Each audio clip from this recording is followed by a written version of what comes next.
Fala, meu ilustre, tudo bem? Olha, passando aqui rapidinho para deixar mais um recado, né, com relação às eleições de 2022. Quem serão os candidatos? Antes de mais nada, quero pedir a você que se inscreva no canal, compartilhe esse vídeo, ative o sininho de notificações e comente aqui o que você achou sobre este assunto, ok? Olha só, em 2022 nós já temos um candidato definido à reeleição, que é o presidente da República, Jair Messias Bolsonaro, que obteve mais de 57 milhões de votos nas eleições de 2018.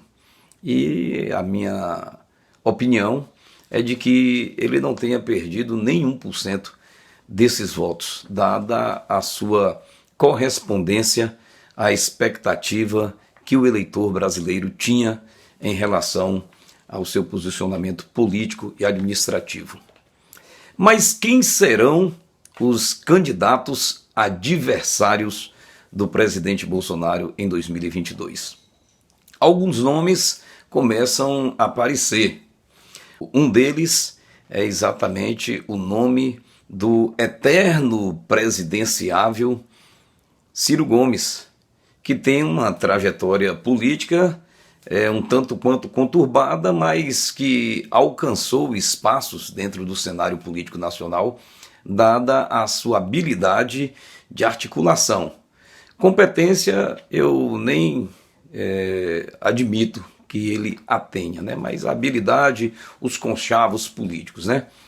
Ciro Gomes, ele tem 63 anos de idade, foi deputado estadual, deputado federal também pelo Ceará, foi prefeito de Fortaleza e governador do estado nordestino, né, do Ceará.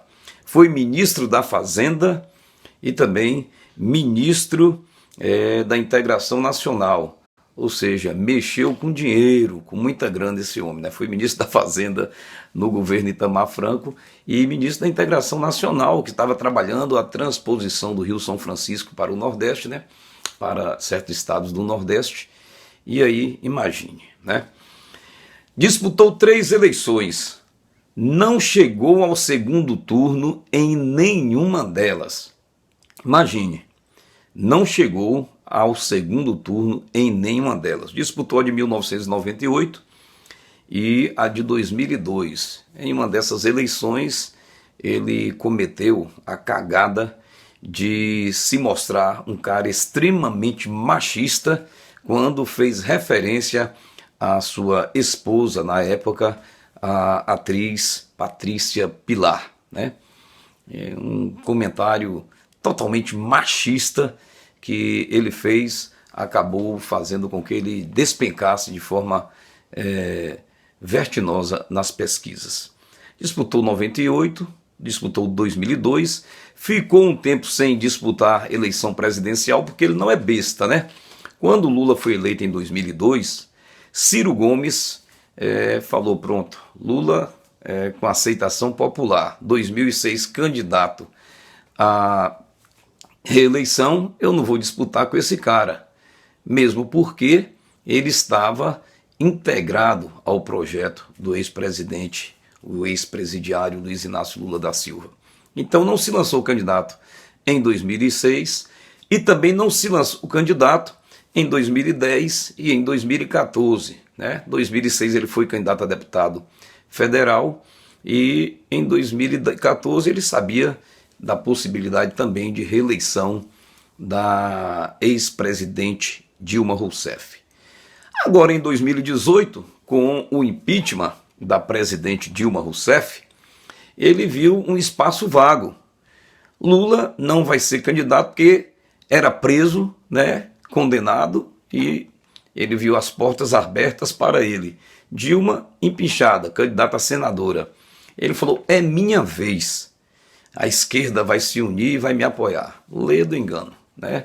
O PT lhe deu uma rasteira e ele ficou sozinho, né? Porque o PT colocou o poste lá do Haddad para ser o candidato do partido e deixou o Ciro Gomes a ver navios e ele se revoltou contra o PT e achava que o PT tinha a obrigação de apoiá-lo.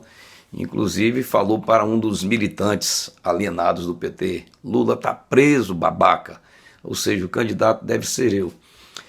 E aí, mais uma vez, não chegou nem ao segundo turno, uma pífia votação. Não tem expressividade política nenhuma, não tem cabedal político, não tem condição mínima que seja de concorrer com o presidente Bolsonaro. Mas se apresenta como candidato e ainda tem a esperança de ser, no mínimo, um vice do ex-presidiário. Imagine aí uma chapa: o ex-presidiário Lula encabeçando e vice Ciro Gomes, ou vice-versa.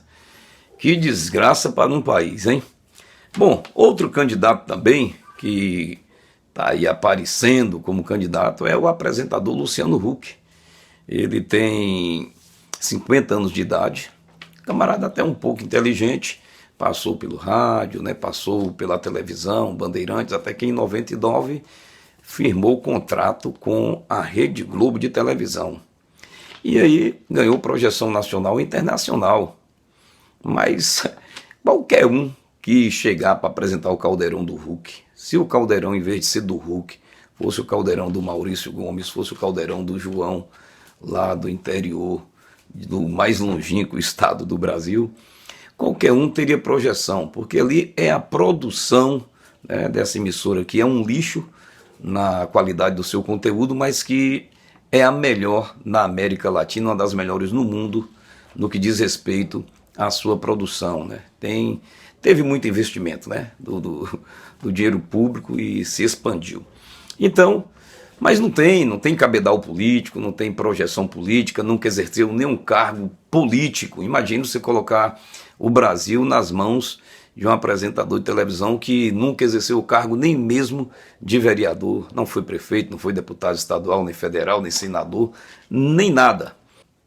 Aparece também um menino, né, o governador do Rio Grande do Sul, Eduardo Leite, tem 36 anos.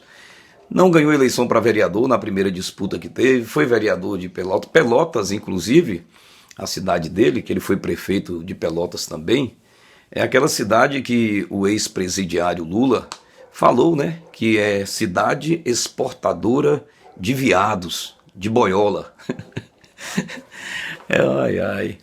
O governador do Rio Grande do Sul, pretenso candidato a presidente da República, é da cidade de Pelotas, né?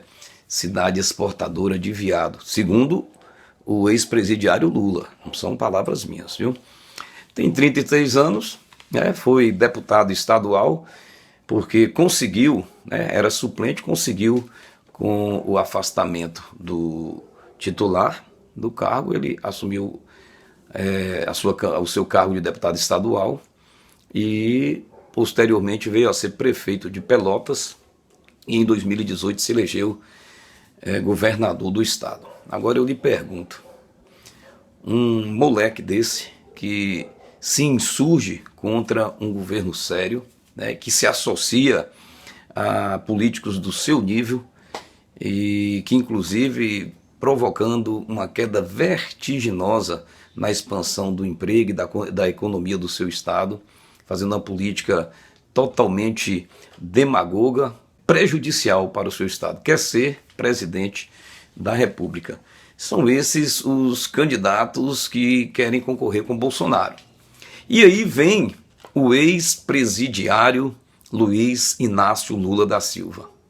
Esse é o que eu quero para concorrer com Bolsonaro. Para mim, é o melhor candidato para o presidente Bolsonaro em 2022, é o ex-presidiário Luiz Inácio Lula da Silva. Por quê, Maurício?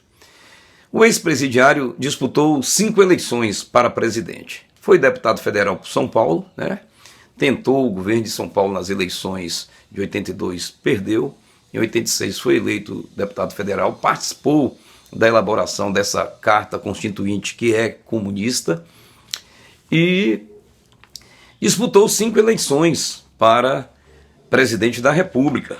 A de 89, a de 94, a de 98, a de 2002 e a de 2006, vencendo consecutivamente as 2 últimas. E aqui uma coisa que eu quero comentar com você. Nessas 5 eleições que o ex-presidiário Lula foi candidato a presidente, eu votei nele. Desde o meu primeiro voto para presidente, em 1989, eu votei nesse cara, nesse criminoso, nesse bandido, nesse ladrão. Em todas as eleições, Jesus me libertou do império das trevas no ano de 2015 e em 2016, com o impeachment da presidente Dilma e com o surgimento, desse nosso querido presidente Bolsonaro, eu falei, esse é o cara. Barack Obama falou, que o cara era o ex-presidiário. Hoje Barack Obama já tem um outro conceito sobre ele, mas o cara mesmo é Bolsonaro. Então disputou 5 eleições, perdeu 3, venceu 2. 2 delas ele também não conseguiu ir para o segundo turno, mas venceu 2 consecutivas e conseguiu colocar uma anta no poder, a presidente Dilma Rousseff, em 2010 e 2014, a reelegendo. Por que é o melhor candidato para o presidente Bolsonaro? O ex-presidiário Lula é o melhor candidato porque ele disputou 5 eleições, perdeu 3 e ganhou 2. Saiu com mais de 80% de aprovação. Só que à medida que ele saiu do governo com essa aprovação, elegendo Dilma, e depois das pedaladas fiscais, depois do Petrolão, depois da instalação da maior operação contra a corrupção política do país, a Lava Jato, que trouxe à tona toda a sujeira do Partido dos Trabalhadores, do PT, toda a sujeira, toda a corrupção, todo o saque, que foi feito dos cofres públicos por esse partido, capitaneado, pelo ex-presidiário Luiz Inácio Lula da Silva, depois de ele ser preso, depois de tendo apoio dos seus comparsas da Suprema Corte, tendo sido livre, com esse lance da não prisão em segunda instância, e tendo agora garantidos os seus direitos políticos novamente pelos seus comparsas da Suprema Corte, ele vem agora como candidato à presidência da República. Se ele tiver coragem de sair candidato, que eu acho que não tem, ele vem como candidato à presidência da República contra um presidente que está no poder e que é venerado, adorado, admirado pelo povo brasileiro. Um presidente que está em campanha desde que assumiu a presidência da República, Bolsonaro vai a todos os rincões, entra na casa do seu João, da Dona Maria, toma café, come o feijão e o arroz com aquele cidadão, anda a pé, anda de moto, anda de bicicleta, anda de barco, de jet ski, vai na praia, Tem um contato com o povo, além de estar há 2 anos e 4 meses no poder, sem nenhuma denúncia de corrupção. Enquanto esse ex-presidiário pesa sobre suas costas 7 processos grandiosos, de corrupção, de desvio do dinheiro público, de processos de formação de quadrilha, de corrupção passiva e também de lavagem de dinheiro, contra o atual presidente Jair Bolsonaro não pesa absolutamente nada. Então imagine, você vai ter um candidato que foi deputado federal por 27 anos e que é presidente há 2 anos e 4 meses, será há 4 anos no ano que vem, e não tem nenhuma denúncia de corrupção. Aí você tem um outro candidato que foi preso, como criminoso, como bandido, como ladrão, que foi solto por conta da sua camaradagem pelos seus comparsas do STF, mas que pesa sobre as suas costas 7 processos, por formação de quadrilha, lavagem de dinheiro e corrupção passiva. Você vai optar por um ladrão condenado e sentenciado ou por um candidato sério e honesto? Bom, ele tinha uma popularidade superior a 83% quando deixou o governo. Andava nas ruas e as pessoas lhe veneravam, lhe abraçavam, lhe admiravam. Desde que foi preso e que foi solto, esse ex-presidiário não tem coragem nenhuma de ter um contato popular. Lembra nas eleições de 2018, quando ele tentou acompanhar o poste, e aí, antes das eleições, e ele era ovacionado, ou seja, recebia ovo na sua cara, porque o povo já estava revoltado, não tem coragem de ter esse contato popular. Bolsonaro tem toda a liberdade de entrar e de sair onde quer que seja. O povo o admira e o respeita, né? Também uma outra questão é que essa popularidade se transformou em rejeição. O ex-presidiário Lula é um dos candidatos com maior índice de rejeição dentro da política nacional, ou seja, pior do que a aceitação de um nome dentro de uma campanha eleitoral é a sua rejeição, porque se você não tem uma aceitação muito grande, isso pode ser mudado, mas a rejeição não, a rejeição é aquela, eu não voto de jeito nenhum nesse cara.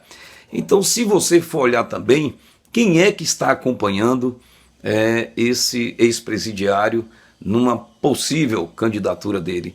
Todas aquelas figuras que são marcadas na política nacional, todos envolvidos com corrupção, ex-presidiários como José Disseu, José Genuíno, né?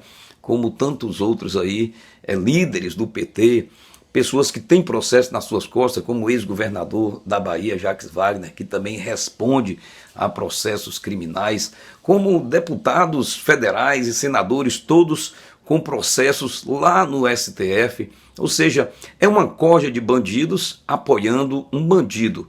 E corre aí a possibilidade desse eterno presidenciável, o Ciro Gomes, que vai chegar à conclusão de que não vai ter o apoio da esquerda, mas vai mendigar, no mínimo, uma vice-candidatura com o ex-presidiário, caso o ex-presidiário tenha coragem de sair candidato à presidência da República. Eu acho que ele não tem coragem, mas se tiver, pode formar aí uma parceria com o Ciro Gomes, esse eterno derrotado nas eleições presidenciais. E aí por trás vem as grandes expressões da política atual, né? Vem a Joyce Hasselmann, deputada federal, vem o Alexandre Frota, deputado federal, vem o Kim Catacoquinho, deputado federal. Essa galera aí, né, o Jorge Dória, governador de São Paulo, pode desistir de uma possível candidatura, e é aquela dobradinha PT e PSDB, e apoiar também o ex-presidiário. Ou seja, você veja quem é a galera que está dentro desse entorno aí, que batendo no liquidificador não dá um. Então, na minha modesta opinião, o ex-presidiário Luiz Inácio Lula da Silva é o melhor candidato para ser derrotado pelo presidente Jair Bolsonaro nas eleições de 2022, se não houver fraude, né? Se não houver fraude, né? Porque já estão tentando até colocar o voto por celular, imagine aí. Então, é o melhor candidato. Eu quero, como candidato do PT, do Partido das Trevas, do Partido dos Trabalhadores, para concorrer contra o presidente Bolsonaro, eu quero o ex-presidiário Luiz Inácio Lula da Silva.